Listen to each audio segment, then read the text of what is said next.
Tsumma qasat qulubukum min ba'di dzalika fahiya kal hijarati aw ashaddu qaswah. Jadi seperti yang kita kemarin bahas ya, ternyata mukjizat sedahsyat apapun itu tidak serta-merta otomatis membuat orang beriman. Enggak. Jadi jangankan sekarang yang kemudian sering mukjizat itu diwakili teknologi. Ya kan? Orang sekarang misalnya bisa melihat secara real time apa yang ada di belahan dunia lain itu kan 100 atau 400 tahun yang lalu kan hanya sebuah ilusi, bahkan mungkin kesaktian lah, gitu kan. Dulu zaman-zaman cerita itu kan diceritakan bahwa ada orang yang punya kaca ajaib. Ada ajaib itu kaca yang bisa melihat di dalamnya, oh si A, si B sedang begini, sedang begitu, gitu kan. Nah, ternyata sekarang bisa. Hal-hal yang di luar nalar, di luar kebiasaan itu kan sesuatu yang sifatnya miracle, keajaiban. Nah itu di zaman dahulu kerap menjadi bukti kebenaran atas kerasulan para nabi, para rasul. Tetapi toh tidak dengan mudah membuat orang beriman. Hal yang paling tidak mungkin misalnya, ada sapi atau unta betina yang keluar dari batu. Awalnya sudah jelas, hai soleh, kamu itu ngaku-ngaku jadi utusan Tuhan. Kamu itu loh bukan siapa-siapa, bukan lulusan Timur Tengah istilahnya kalau santri sekarang ya. Kamu juga enggak kok doktor, kamu juga enggak profesor, kamu juga bukan konglomerat, juga bukan pejabat, juga bukan keturunan ningrat. Ngaku-ngaku jadi nabi itu yang pantas kalau diutus Tuhan itu ya punya kriteria dengan status yang pas lah. Dari sisi sosial, statusnya ningrat. Dari sisi material, statusnya konglomerat. Kan gitu harusnya. Dari sisi birokrat, dia seorang pejabat. Nah gitu loh, pantas kalau diutus jadi nabi. Lah kamu itu loh, Leh. Nah itu. Pada saat itu kemudian, coba sih buktikan kalau kamu benar. Allah kemudian memberi Nabi Soleh mukjizat seekor unta yang dilahirkan oleh batu, kan? Dilahirkan oleh batu. Pesannya Nabi Soleh sederhana, biarkan dia minum di tempatnya, jangan diganggu. Apa yang terjadi?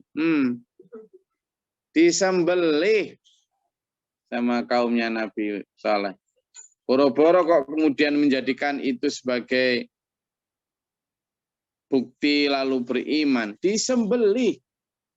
Bukan hanya disembelih, dimakan. Dan selain itu, sambil berucap nantang loh. Coba sih, ini tak makan ini buktimu. Mana coba datangkan azabmu. Katanya kita akan diazab kalau gini, kalau gitu. Akan diazab. Loh, saya pikir setelah menyembelih unta itu langsung diazab. Kadang ya enggak. Masih jarak bertahun-tahun bisa jadi. Akhirnya mereka makin sombong, makin jumawa. Makin jumawa.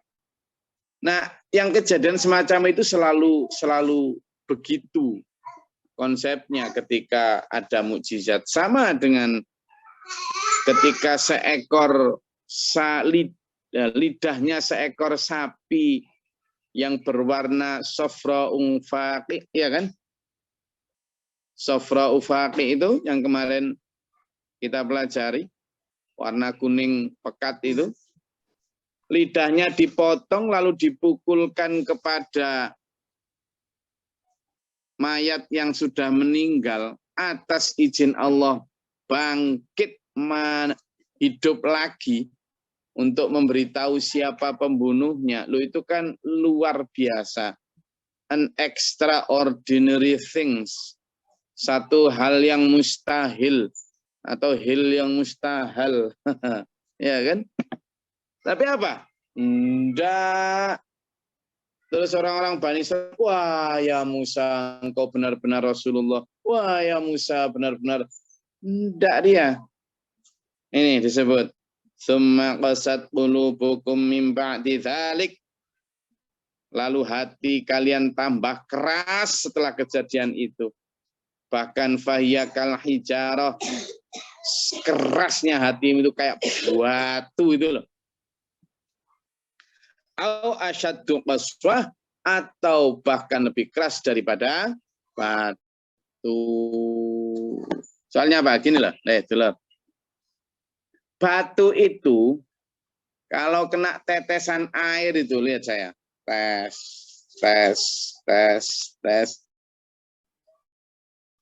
Ini sekeras apapun batu, lama-lama kena air yang kayak itu batu. Lah manusia ini dikasih kajian tiap hari, nggak bolong-bolong. Ya kan? Kajiannya lo keras, Gus. Boro-boro keras. Ya kan? Dikasih keras nggak mau, dikasih lembut juga nggak bolong-bolong kan? Nah, manusia seperti ini yang dimaksud Allah dengan kaljaroh. Apa? Lebih keras, au asyadu qaswah, lebih keras. Mendeles saya.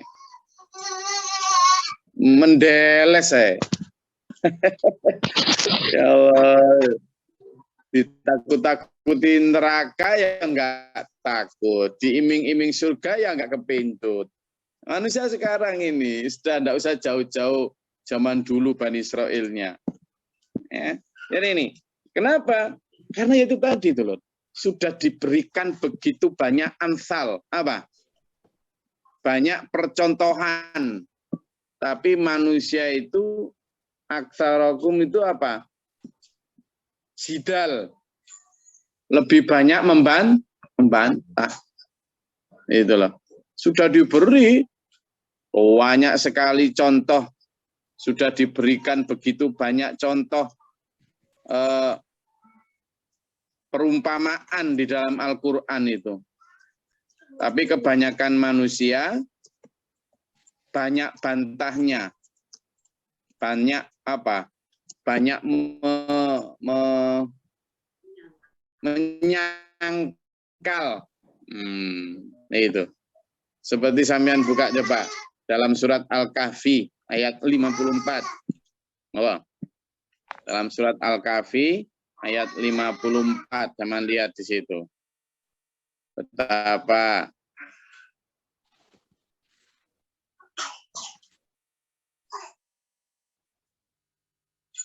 dah ketemu?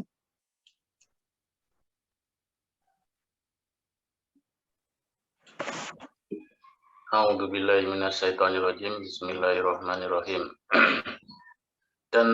Dan sesungguhnya kami telah menjelaskan berulang-ulang kepada manusia dalam Al-Quran ini dengan bermacam-macam perumpamaan, tetapi manusia adalah memang yang paling banyak membantah. Ya itu. Jadi ternyata kan kalau itu Al-Quran toh, Al-Quran kan? Ya, jadi bukan tentang Bani Israil ini ya kan? Tentang Al-Quran. Dan sudah kami jelaskan di dalam Al-Quran ini. Berarti Al-Quran itu untuk siapa? Orang Islam toh? Untuk semua, tapi pedomannya untuk orang Islam. Tetapi sudah berulang-ulang dikasih, tapi kebanyakan manusia memang banyak membantah. Berarti untuk siapa itu yang banyak membantah? Kita yang kena sentil itu. Ya kan? Nah, yuk sekarang kita lihat dulu hati kita itu seperti apa. Kenapa kita ini kok gini, ini kenapa? Ada satu hadis ya, Rasulullah pernah dawuh gitu. katanya gini, kenapa manusia itu kok nggak pernah nangisi dosa? Kenapa manusia nggak pernah nangis? Karena hatinya keras. Kenapa hatinya keras? Karena banyak dosa. Kenapa banyak dosa?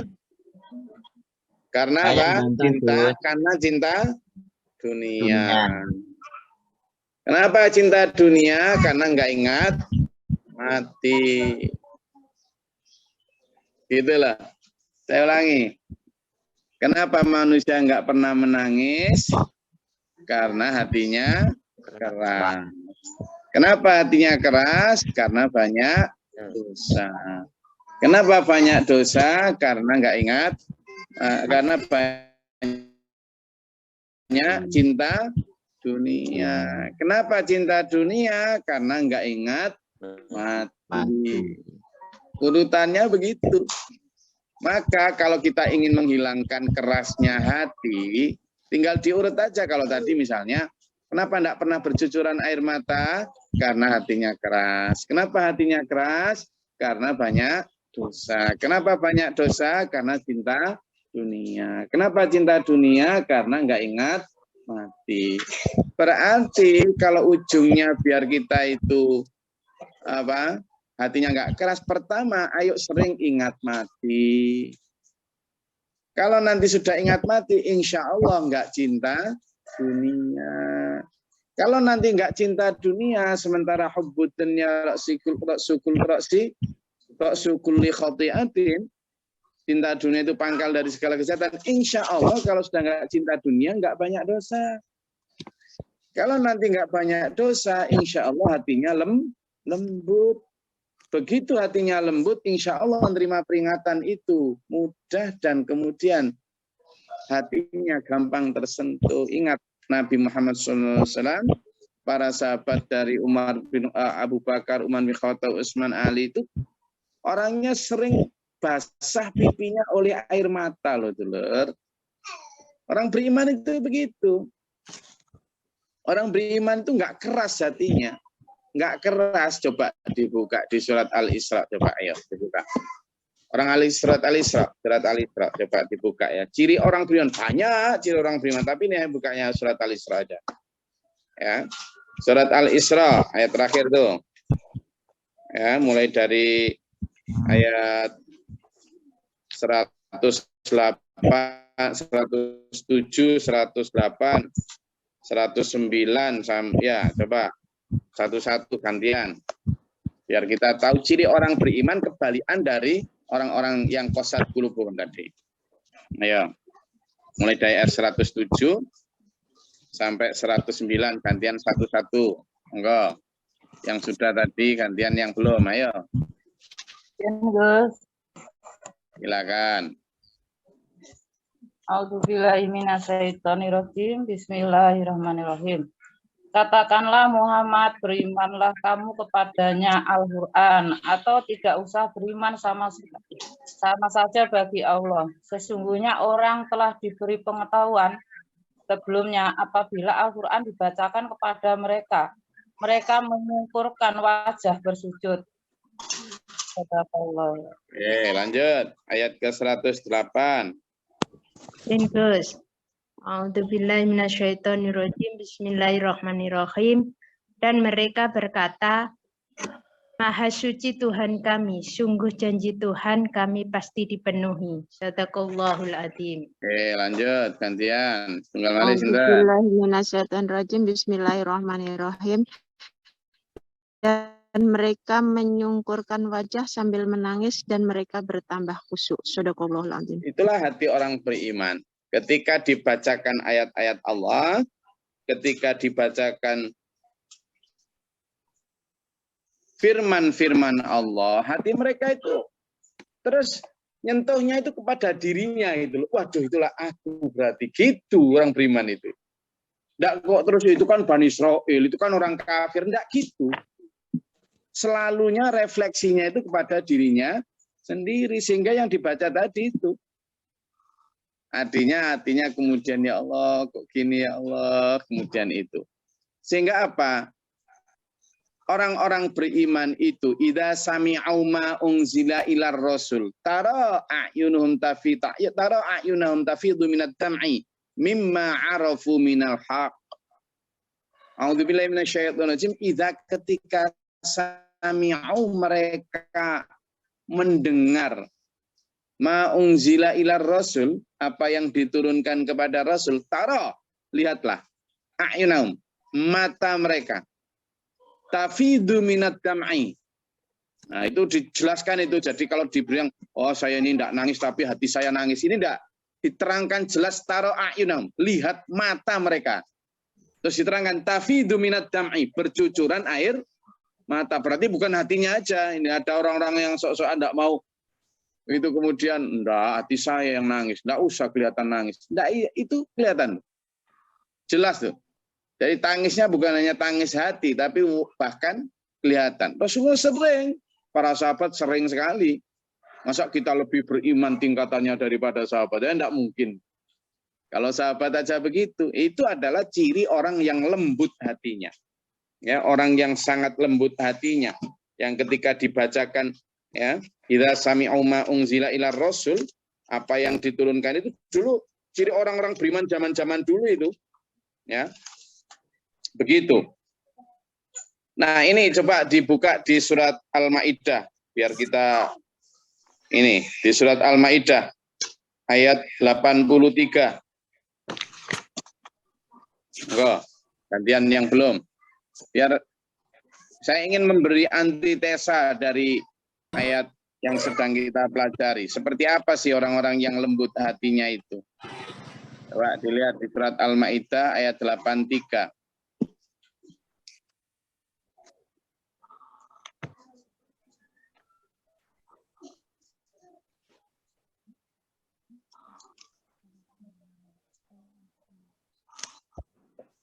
Izin Gus. A'udzubillahi minasyaitonirrajim. Bismillahirrahmanirrahim.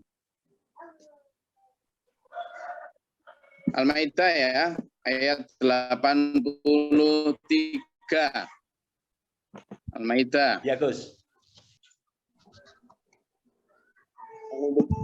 Itu awal dari juz ke-7 itu, awal dari juz ke-7. Silakan gantian, monggo. Al-Maidah ayat 83. Lagi. A'udzubillahi minasyaitonirrajim. Bismillahirrahmanirrahim. Dan apabila mereka mendengarkan apa atau Al-Quran yang diturunkan kepada Rasul Muhammad, kamu lihat mata mereka mencucurkan air mata disebabkan kebenaran yang telah mereka ketahui atau dari kitab-kitab mereka sendiri. Seraya berkata, ya Tuhan, kami telah beriman, maka catatlah kami bersama orang-orang yang menjadi saksi atas kebenaran Al-Quran dan kenabian Muhammad. Shadaqallahul azim. Oke. Jadi itu ciri orang-orang yang beriman, ya dulur ya. Jadi itulah orang-orang yang di sini disebut wa inna minal hijarati lama yatafajjaru minhul anhar. Padahal batu itu ada sebagian batu yang kata Allah, ya, itu ada sungai yang mengalir dan memancar darinya. Jadi ketika sungai mengalir itu artinya memberi manfaat kepada orang lain. Ada pula yang terbelah lalu keluarlah mata air darinya. Ini perumpamaan ya, hati manusia. Dan ada pula yang meluncur jatuh karena takut kepada Allah. Nah, ini ada kaitannya dengan surat Al-Hasyr. A'udzubillahi minasyaitonirrajim. Lau anzalna hadzal qur'ana 'ala jabalin la ra'aitahu khashi'an mutasaddian min khasyatillah wa tilkal amsalu nadribuha lin-nasi la'allahum yatafakkarun. Coba itu dibuka di surat Al-Hasyr. Di sana disebutkan seandainya kami turunkan Al-Quran ini kepada gunung, ya, maka kamu akan melihat gunung itu hancur terbelah. Karena apa? Karena saking takutnya, bertakwanya kepada Allah. Kami berikan perumpamaan ini itu untuk agar kalian memikirkan pelajaran itu. Jadi dulur, di situ betapa dahsyatnya Quran itu sesungguhnya. Wallahu bighafilin amma ta'malun, dan Allah tidak lalai terhadap apa yang manusia kerjakan. Nah, dari situ kita bisa berkaca bahwa sungguhnya Quran itu dihantamkan untuk kita, bukan untuk orang lain. Terutama kita orang-orang Muslim, bukan mereka non-Muslim. Kalaupun di dalamnya ada bahasan tentang non-Muslim, waktu itu sebagai pelajaran untuk kita saat ini, agar tidak seperti itu, gitu. Itu pelajaran yang bisa kita ambil, sehingga kita harus menjadi orang-orang yang tadi itu yatafakkarun, yaqilun, yatadzakkarun, gitu loh. Jadi orang-orang yang mampu mengambil pelajaran, ya. Oke, monggo kalau ada yang mau ditanyakan silakan.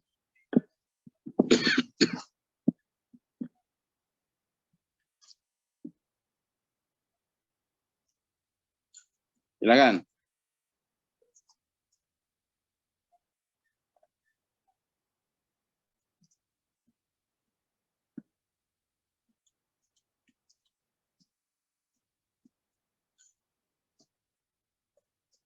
Dinyalakan ininya apa? Mikrofonnya kalau ada yang mau tanya silakan.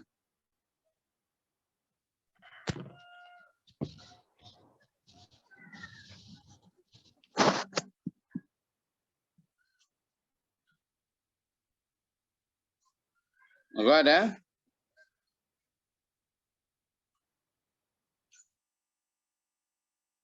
Kita itu ya, dulur, sebenarnya banyak ditegur Allah ya. Misalnya, kamu wahai orang-orang beriman, apakah belum datang sih waktunya kalian itu untuk kemudian taat dan tunduk patuh kepada Allah?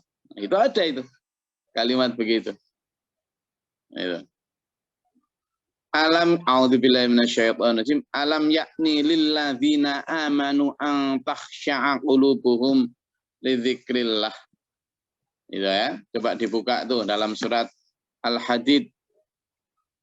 Dalam surat Al-Hadid ayat 16. Ya, gantian yang belum baca, surat Al-Hadid ayat 16.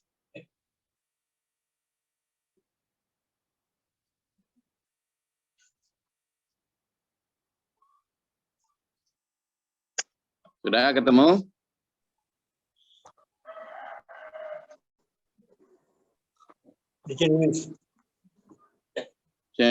Mas Sorikin. Silakan Mas Sorikin. Sorikin siapa mana ini? Nganjuk. Ya, Bos. Al-Hadid ayat 16. Ya. Jusna.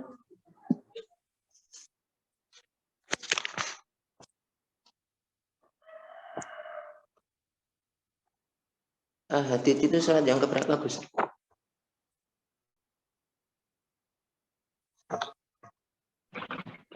Kalau enggak 5767 ada lagi.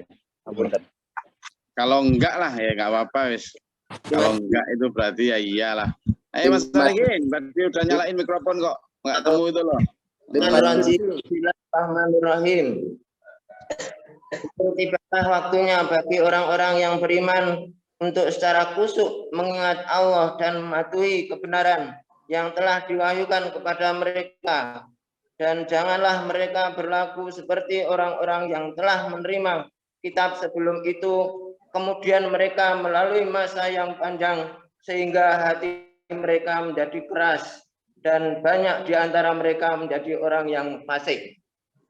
Shadaqallahul adzim. Jadi Jangan jadi orang-orang seperti orang-orang di luar yang itu, yang kemudian karena tidak kunjung taat, kamu sudah beriman tapi tidak kunjung taat, nanti repot loh kamu. Jadi orang-orang yang kayak dulu lalu kemudian apa tadi? Keras hatinya. Itulah. Tadi jelas ya? Apa tadi? Coba dibaca lagi, Cek. Yang lebih pelan. Itu untuk orang beriman itu.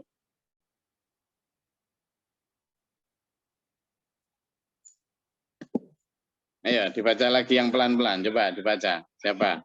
Yang sudah baca jangan. Yang gantian. Ayo.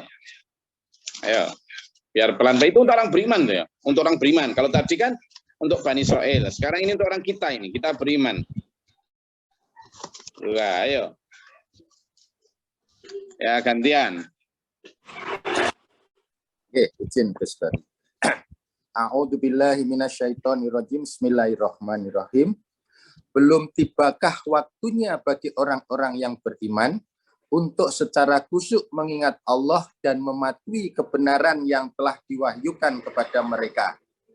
Dan janganlah mereka berlaku seperti orang-orang yang telah menerima kitab sebelum itu. Kemudian mereka melalui masa yang panjang, sehingga hati mereka menjadi keras. Dan banyak di antara mereka menjadi orang-orang yang fasik. Shadaqallahul adzim.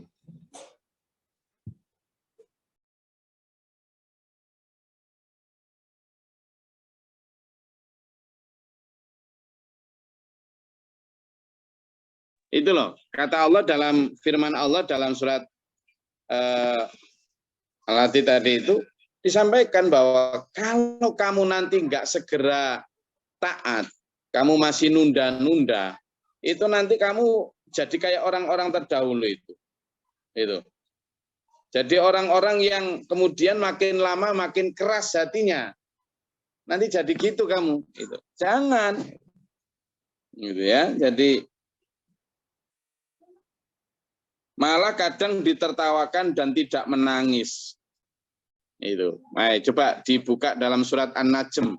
Orang kalau diberi peringatan tentang kiamat itu kadang enggak kok kemudian ini tapi malah tidak menangis tapi malah tertawa. Itu ada dalam surat An-Najm ayat 57 sampai 61.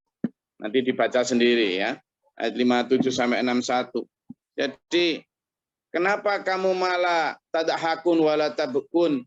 Kamu malah ketawa ketiwi, tidak nangis. Surat An-Najm itu ayat 57 sampai 61 begitu. Wa antum samidun, kalau kamu cuma begogok aja, ya. Maka ke sana kita arahkan. Coba itu ketemu ayat An-Najm ayat 57 sampai 61 itu juga peringatan untuk kita itu.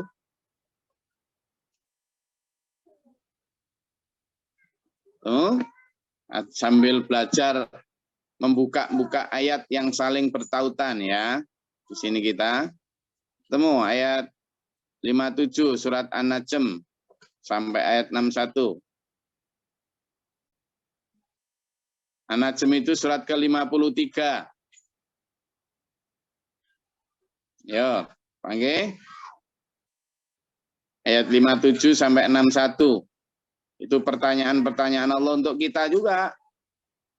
Ketika diperingatkan tentang hari kiamat, tentang agama, banyakkan manusia malah ketawa ketiwi, dibuat bercandaan, tidak nangis.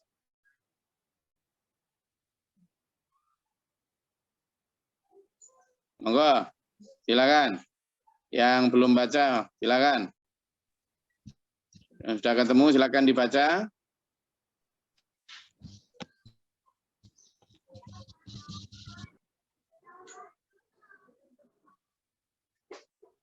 Panggil. Izin Gus. A'udzubillahi minasyaitonirrajim. Bismillahirrahmanirrahim. Yang dekat hari kiamat telah makin mendekat. Tidak ada yang akan dapat mengungkapkan terjadinya hari itu selain Allah. Maka apakah kamu merasa heran terhadap pemberitaan ini? dan kamu tertawakan dan tidak menangis. Sedang kamu lengah darinya. Maka bersujudlah kepada Allah dan sembahlah Dia. Shadaqallahul adzim. Enggak. Kalau ada yang mau ditanyakan dari paparan ayat ini tadi, silakan. Gus. Saya tanya mengenai mukjizat. Yang saya tangkap mukjizat itu kan berarti tidak bisa dipelajari. Tapi kita bisa, itu haknya Allah untuk memberikan ke seseorang dengan kedekatannya gitu ya. Tapi dulu saya pernah kecilnya itu kan melihat di pondok dan mungkin di guru ngaji atau apa gitu. Yang di pondok itu mengajarkan ilmu bela diri ya seperti apa ya, disentuh mental-mental gitu loh. Orang mental gitu. Jadi apakah mungkin, dan itu saya lihat juga dulu melihatnya juga harus baca apa namanya ya ayat-ayat Quran ataupun apa nama-nama sifat Allah gitu. Atau mungkin fenomena itu apa ya, kayak film wali-wali gitu. Saya yakin juga wali-wali sendiri mungkin difilmkan oleh orang-orang yang kurang paham sehingga menjadikan mukjizat itu bisa dipelajari. Atau mungkin seperti apa Gus ininya. Terima kasih ya. Gus. Begitu. Jadi ada macam-macam tingkatan hal-hal luar biasa yang Allah berikan kepada manusia ya. Kalau yang Allah berikan kepada tingkatan para nabi itu namanya mukjizat. Kalau yang diberikan kepada para sahabat atau para wali itu disebut karomah, orang soleh. Dan itu semuanya tidak bisa dipelajari dan tidak bisa disengaja tanpa izin Allah. Itu yang paling kita harus pelajari secara mendalam bahwa itu seperti itu. Maka tidak bisa misalnya seorang wali lalu kemudian kepingin jadilah emas, lalu jadi emas. Tidak ada seperti itu, tidak ada ya. Jikapun kemudian Allah mengabulkan doa beliau-beliau untuk memberi bukti kepada orang agar mau menerima Islam, di mana saat itu penduduk Indonesia adalah animisme, dinamisme, lalu kemudian doa para wali itu terkabul, entah kejadiannya seperti apa, tetapi saya yakin tidak seperti yang ada di film-film itu. Lalu saya lihatlah, tidak seperti itu ya. Jadi kejadian itu pun tidak kemudian serta-merta bisa dilakukan berulang-ulang terus-menerus ya. Karena bagaimanapun Allah tetaplah yang maha berkuasa atas segalanya. Lalu bagaimana dengan ajian-ajian serat jiwa, lampah lumpuh, ajian waringin sungsang? Kan ada itu macam-macam itu kan. Ajian apa? Serat jiwa. Serat jiwa. Dan macam-macam itu. Bagaimana dengan itu? Dulur, sekarang gini aja lah. Di bawahnya para nabi itu tingkatan tertinggi ketakwaan dan keimanan itu adalah para sahabat, terutama khulafaur rasyidin. Itu dari sisi silat pencak silat lah istilahnya, olahraga yang tanpa yang memang benar-benar mengandalkan latihan dan keahlian rutin itu namanya Ali bin Abi Thalib. Itu pendekar tanpa tanding itu.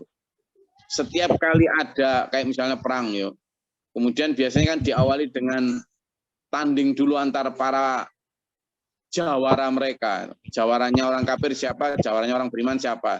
Itu mesti Ali maju itu yang pertama. Kalah semua, enggak ada jawarannya siapa aja mesti kalah.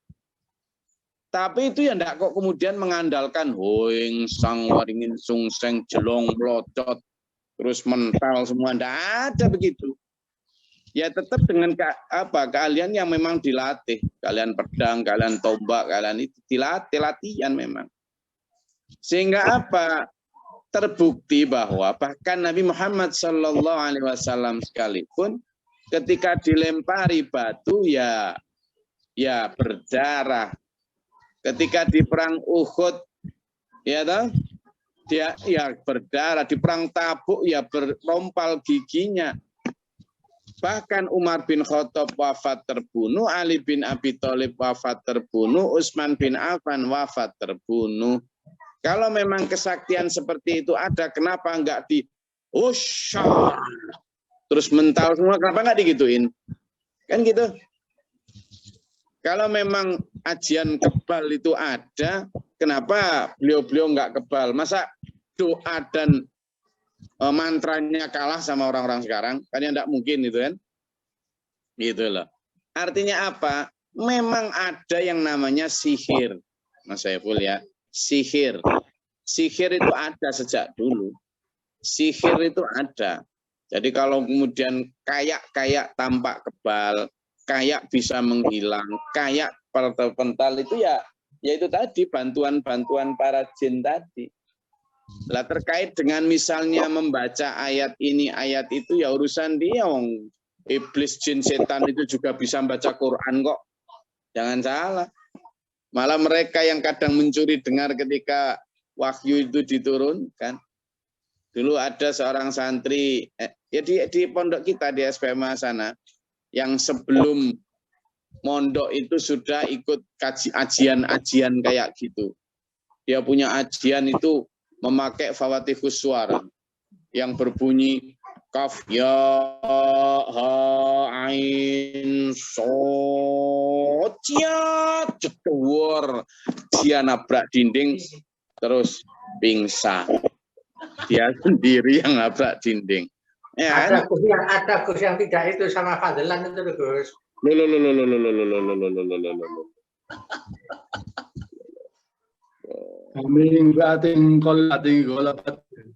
Jadi kaf ya ain sod macam-macam itu.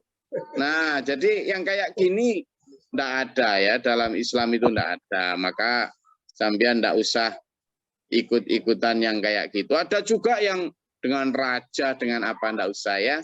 Jadi kalau memang hanya sekedar untuk olahraga, untuk apa ya enggak apa-apa. Penculit jumpalitan tiap pagi enggak apa-apa. Untuk melatih ketangkasan enggak apa-apa, ya toh. Nah, pakai jurus kera mencakar ketan. Ketan yang pakai kelapa. Atau jurus apa? Ular mematuk apa? Apel. Apelnya keluar jadi iPhone. Nah, dan sebagainya. Jadi nah, jadi apakah keahlian itu perlu? Ya silakan aja. Kalau hanya untuk sekedar bela diri. Tapi memang di SPMA itu enggak diajarkan pencak-pencak silat yang dipencak dan sebagainya. Karena kata Pak Guru, aku memang enggak ngajarkan kalian bela diri, tapi saya ajarkan kalian bela bangsa, bela agama, bela. Saya rasa itu dulu ya kajian kita pada pagi hari ini. Ayo makin hari ini puasa pertama. Kita pesan saya gini, dulur. Pertama, pertama jaga kesehatan.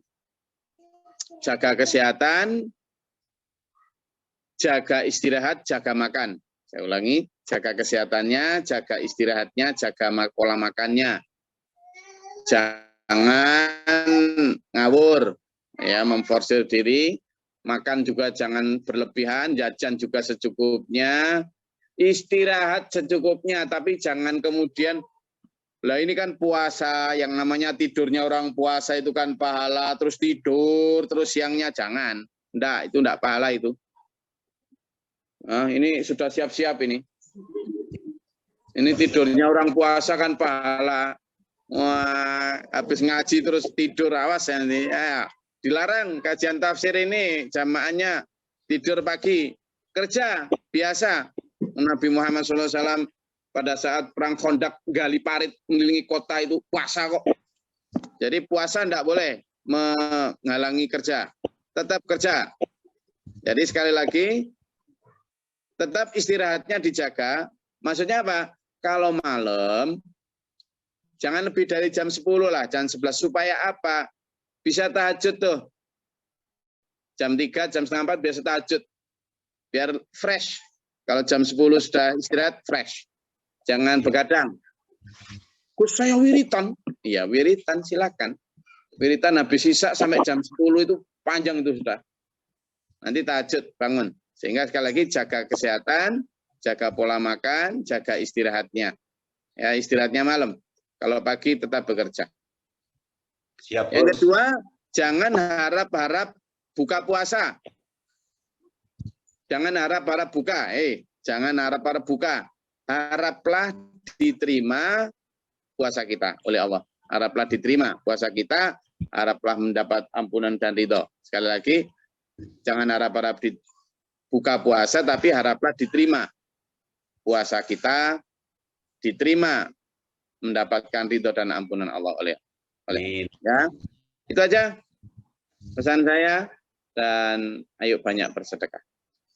Sekali lagi, semoga Allah merahmati kita, menuntun kita dalam siratal mustaqim.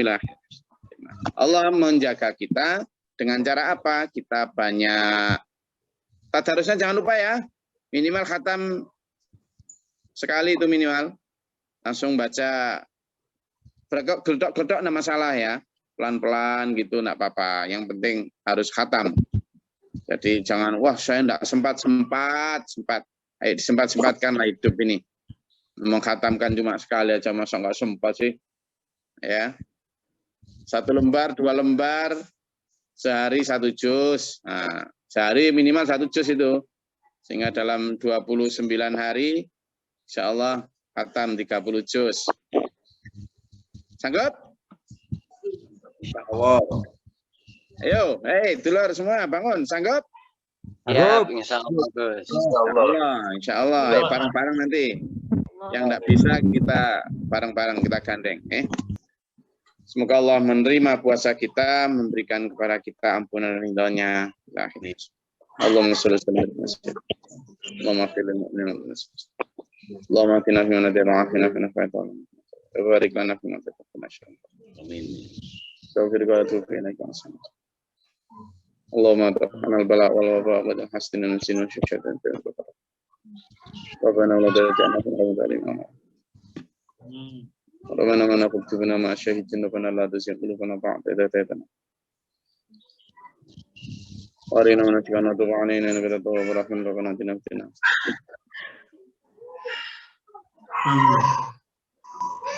حسنة ربك رب العزة ربنا ما نقبت بنا ما شهدت ربنا لا تزغ قلوبنا بعد إذ هديتنا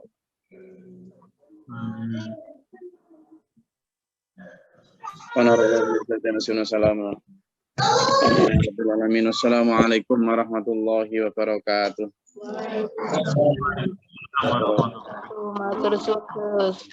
Allahumma arhamna bil Qur'an waj'alhu lana imaman wa nuran wa hudan wa rahmah